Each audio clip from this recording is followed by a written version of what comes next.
Афка ойнlarına даярданышты баштадык. Биринчи сбор Көлдө болду. Анан Турцага барып, Анталия сбор өтүп келдик. Жакшы соперниктер менен ойнодук. Кандай минустарыбыз бар, ошолорду көрүп алдык.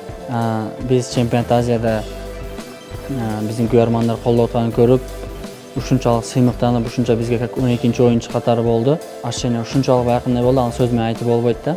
Афка турнирде дагы биз Кыргызстандын аттан чыгып атабыз. Бизге дагы бир бул мүмкүнчүлүк да. Чемпионат Азиядан кийин Кубок Африкада анан кайра группадан чыгып, жакшы ойноп, Кыргызстандын желегин дагы бир көтөргөнгө бир мүмкүнчүлүк да бул бизгечи. Урматтуу футбол көрөрмандары, 3 апрелде болуп турган Алтын Асыр Дордой оюнуна келип бизди колдоп турушуңарды суранабыз. Анткени биз Кыргызстандын аттан ойнойбуз. Ошо силердин колдошуңар бизге өтө маанилүү.